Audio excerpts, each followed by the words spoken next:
this week's Throwdown, Mia Gianelli demos the workout. We've got heavy wall balls, rowing, and double unders. We announce these workouts every Thursday right here on YouTube at 1 p.m. Eastern. Join our entire community to practice the skill of competing. Use the next 2 days to plan a strategy, grab some friends, and throw down on Saturday. See where you stack up each week on our Throwdown leaderboard. It's free to sign up. Go to trainingthinktank.com/throwdown. This week's Throwdown is a 13-minute AMRAP, climb the ladder style. You're gonna start with 10 heavy wall balls, 30 pounds for the guys, 20 pounds for the girls, 10 cows on the rower, and 20 double unders. Next round, 15 wall balls, 15 cows on the rower, and 40 double unders, and you're gonna keep increasing by 5 reps for the wall balls and the row, and 20 reps for the double unders until you hit that 13-minute mark. For those of you that actually have friends, you should invite them to do the workout with you. And if you're practicing for qualifier style workouts or prepping for the Open, we would highly recommend that you have a judge for this. It is going to be worthwhile in the long run to hold yourself to the standards. Speaking of standards, Max and Mia, for the wall ball, make sure that your hip crease is below your knee and you hit the target. 10 feet for the guys, 9 feet for the ladies. The double unders, you know what to do. 2, or for each jump, 2 rotations or revolutions or whatever you want to call that. Called. All the way under your feet for each one. And then for the row, make sure that your hands are on the handle until you hit the prescribed calories for that round. And the judge can reset your monitor on the row. Correct. This week's demo is Mia. She's my quasi-friend. To give you some perspective on her as an athlete so that you can kind of game plan for yourself, she was on a sanctional level team. She's 5'10", 165. Her priority is gymnastics. She's pretty good at all the cyclical and aerobic stuff. So we'll see if she can crush her strength in this workout. That's the first compliment you've ever given me. Publicly. And a reminder, we're actually coming out with our first Corpus Animus podcast on Wednesday, May 6th, and that will continue every week. And for those of you that are still in quarantine, I am sorry, but we're still gonna do the TTT at-home throwdowns. We're just not gonna create a video for you, but if you wanna get on the leaderboard, trainingthinktank.com/throwdown to get on that leaderboard, or go to the TTT at-home Instagram account. Now, let's hear Mia's strategy. So wall balls, rowing, double unders, they're all movements that I'm pretty fluid with. I'm gonna try to stay above 1,000 on the rower for as long as I can, hopefully the whole time. Wall balls, I'll probably do the first 2 sets unbroken and then start breaking them just to make sure my shoulders don't blow up for the double unders. Double unders, I'll probably try to stay unbroken until maybe if I get to 100, I'll start breaking then just to save my shoulders a little bit. Don't really have a plan for the second half of the workout, just kind of gonna see how I feel and just try to be aggressive on my sets as much as I can without blowing up. 3, 2, 1. Heavy wall balls for breakfast. That's my favorite breakfast meal. It's really not. John was so excited about judging me. He's like, sure. Chris told me right beforehand to keep the door closed when we were going out for our Murph prep, and right in the middle of this workout, we keep the door open. Yeah, he yelled at us. Close the door! All right, so you asked me before, hey, what do you think on the rower? And my takeaway always in workouts like this is there's a bigger separation opportunity on the row than the wall ball or the double under. 11:73, Mia, you're rowing pretty fast, a little bit above your pace. Yeah, it falls off pretty soon. That is, what does that translate to? I think it's like a 150 something in meter pace. Yeah, I'd have to look at our documents because Yeah. I'm going to get it wrong. But we talked about this, obviously it's been 2 years now, but in 19.1, a lot of people try to go really fast and unbroken on the wall balls, which is one strategy for sure. But taking a 3 or 5 second break on wall balls every round and then going faster on the row is going to make up more time than just going unbroken on the wall ball. So that's kind of what I mean by separation in the workout. Yeah, I think for people, I know you're on double unders now, but for rowing, it's not necessarily about trying to match this pace. You know, Mia's a taller female athlete, so she'll have an advantage there against most females. But I do think getting up to your working pace quickly and getting into and out of the rower quickly are places where you could save a lot of time. So that is true for any workout that has rowing in it. Yeah, I think that Kyle Ruth talks about this a lot, but the 3-pull rule, basically get up to your working pace in 3 pulls, is a really good strategy. For those that are just not very powerful, that may be hard. So you just got to kind of make sure that you're not over tensioning when you get on the row, but getting in and out definitely makes a lot of sense. Were you unbroken there for those wall balls? Yeah. How did those feel just in that round? Do you remember? They felt okay. My legs got tired really quickly on this. Like they were already burning at this point, but 15 wasn't too bad. I knew I wasn't going to be going unbroken on the next set. I had already decided that. Is that just because you didn't want to challenge yourself? I was already challenging myself. Just by being here? This workout hurt way sooner than I thought it was going to, and Mia was a good sport for doing this.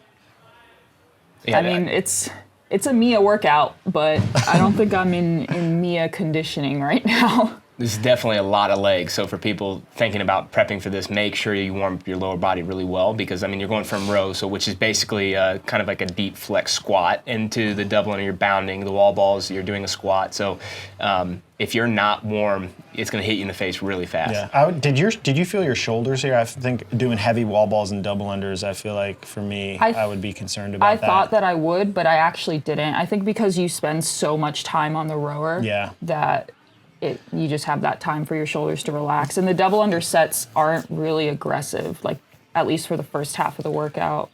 Yeah, it's 20, 40, 60 probably are not really that big of sets, or high time under tension on your shoulders. Right, compared to the amount of time you're on the rower.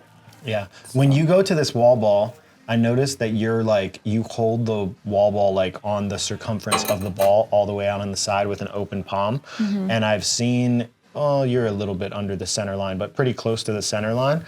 I've seen like Fikowski and Travis, who are also tall, so maybe that's part of the reason why they're good, but they have like one hand almost underneath the ball where they're kind of throwing it up. And I know for myself, I put like my thumbs underneath the ball and then I'm underneath the midline.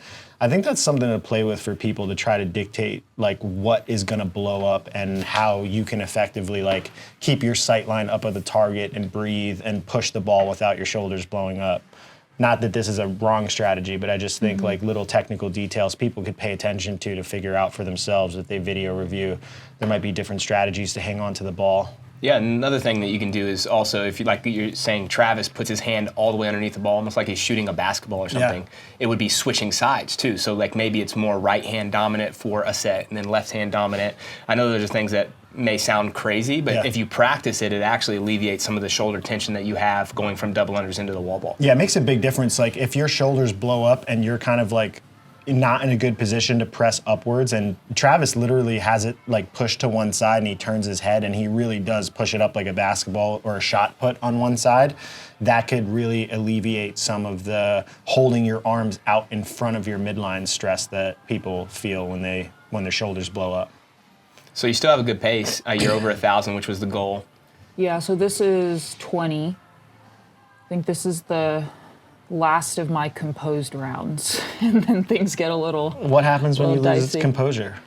I broke the wall balls more than I was planning on. I think not this set, but maybe the next set of double unders, I purposely broke them, and usually that's a sign of the ouchies. The ouchies, I like the way you described that. And my row pace on the next one, I mean, I'm getting pretty low in the thousands. Oh yeah, right but now. you successfully stayed on top of your strategy that round.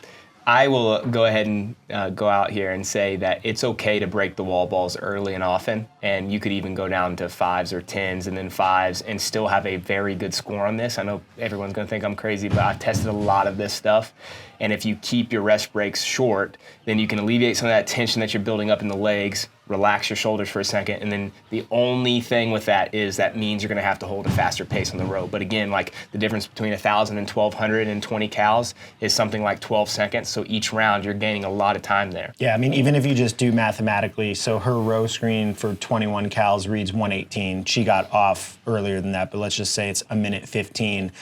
To do 15 or even 20 wall balls is like 40 seconds to do unbroken or something like that. And to do 60 double unders is like 30 seconds to do unbroken, or 35 seconds. So there is much more time in the workout spent on the rower. That's what Brandon always talks about with separation values. Figure out where the bulk of the workout is and where you could take the most time off, because that's how you judge whether or not you're winning a workout, is by how much work you get in a period of time. So you got to focus your resources on the most effective movement within the triplet here. Yeah.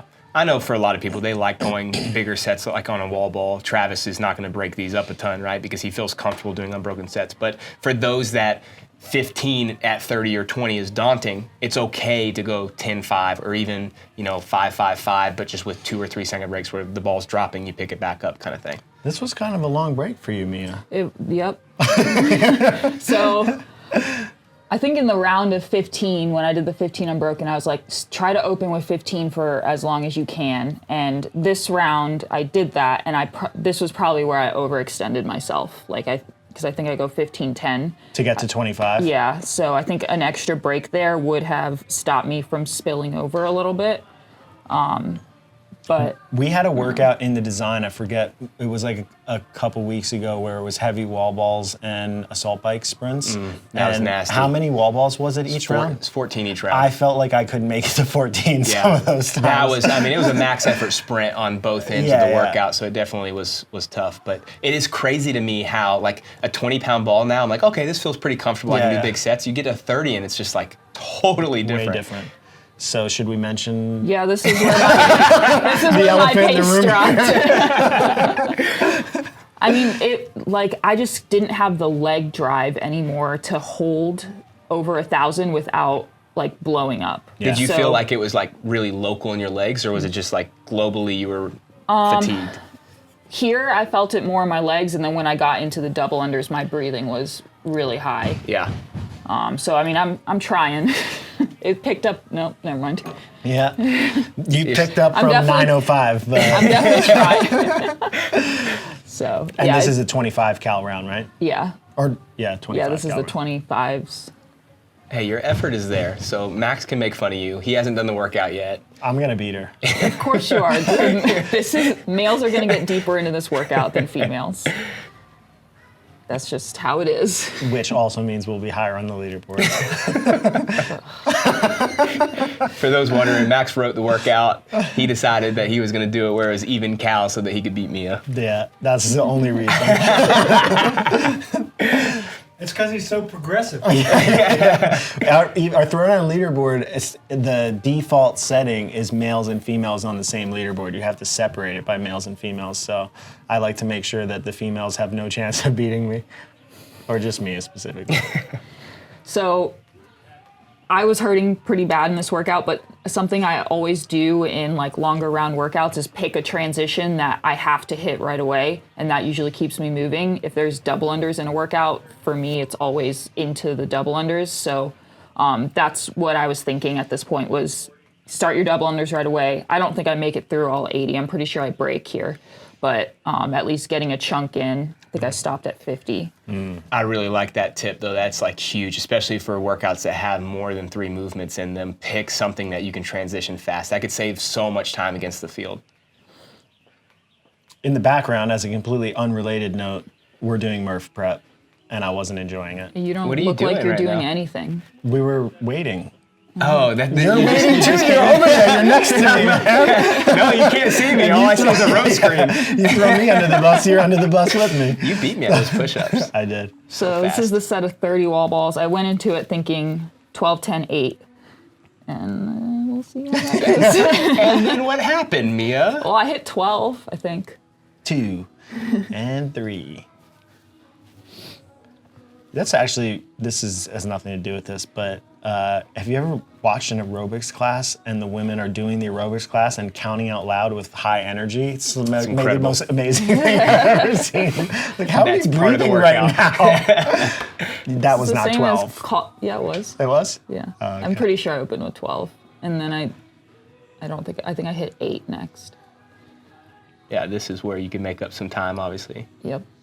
Going on about 10 seconds there. I mean, your squat cadence still looks pretty good. Yeah, speed of the movement's still solid. Wall balls, for me, don't really slow down, I think, because they're already not a fast movement. Yeah, you just get longer breaks when you break them up. Yeah. Yeah, so this is where I would tell somebody, I just think that people could be a little bit more disciplined. It doesn't have to be 3 sets, it could be 4 sets, but if you can get back on the ball a little bit faster, total rest time will actually be less, even with more breaks.